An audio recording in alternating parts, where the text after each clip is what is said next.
તો મિત્રો તમારું સ્વાગત છે અમારી યુટ્યુબ ચેનલમાં। આજે આપણે વાત કરીશું બ્યુટી પાર્લર યોજના 2024 વિશે। આ બ્યુટી પાર્લર સહાય યોજના શું છે? બ્યુટી પાર્લર સહાય યોજનાનો હેતુ શું છે? આ યોજનાનો લાભ કયા લોકોને મળે? આ યોજનામાં કેટલા લાભ મળે?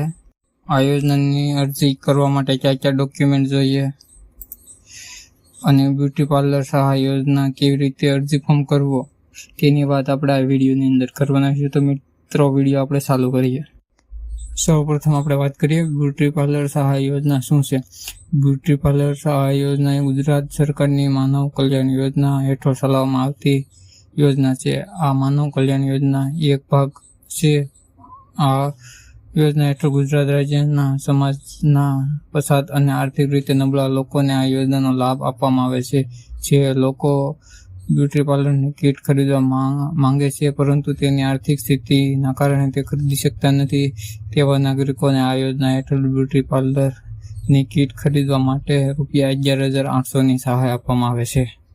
બ્યુટી પાર્લર સહાય યોજનાનો હેતુ શું છે? બ્યુટી પાર્લર સહાય યોજના ચાલુ કરવાનો મુખ્ય હેતુ એ છે કે જે લોકો બ્યુટી પાર્લરનો ધંધો ચાલુ કરવા માંગે છે પરંતુ તેમના પરિવારની આર્થિક સ્થિતિ સારી ન હોવાને બ્યુટી પાર્લરની કીટ ખરીદી શકતા નથી તે આ યોજના હેઠળ તેમની બ્યુટી પાર્લરની કીટ ખરીદવા માટે સહાય આપવામાં આવે છે જેથી કરીને આવા લોકો પોતાનો વ્યવસાય ચાલુ કરી પોતાના રીતે આત્મનિર્ભર બની શકે। બ્યુટી પાર્લર સહાય યોજનાનો લાભ કયા લોકોને મળે? લાભાર્થી ગુજરાત રાજ્યનો વતની હોવો જોઈએ। આ યોજનાનો લાભ સમાજના પછાત અને આર્થિક રીતે નબળા વર્ગને મળે છે।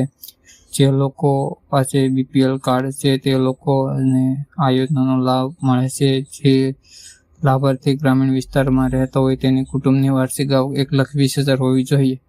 જો લાભાર્થી શહેરી વિસ્તારનો રહે તો તેની કુટુંબની વાર્ષિક આવક 1,50,000 સુધીની હોવી જોઈએ।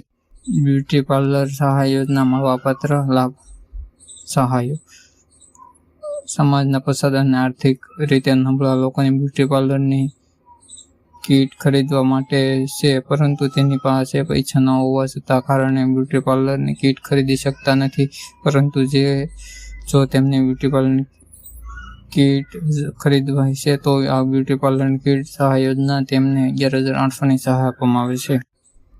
આ યોજના માટે જરૂરી ડોક્યુમેન્ટ: લાભાર્થીના આધાર કાર્ડની ઝેરોક્ષ, લાભાર્થીના ચૂંટણી કાર્ડની ઝેરોક્ષ, લાભાર્થીનું રેશન કાર્ડ, આવકનો દાખલો, ગ્રામ્ય વિસ્તારમાં BPL સ્કોર સાથેનો દાખલો જો લાગુ પડતો હોય તો, શહેરી વિસ્તારમાં રહેતા હોય તો તેનું સુવર્ણ કાર્ડની નકલ, લાભાર્થીની ઉંમરનો પુરાવો, લાભાર્થીના જાતિનો દાખલો જો હોય તો, વિધવા હોય તો મહિલા વિધવાનું પ્રમાણપત્ર, તાલીમ લીધેલી હોય તો અનુભવ અંગેનું પ્રમાણપત્ર।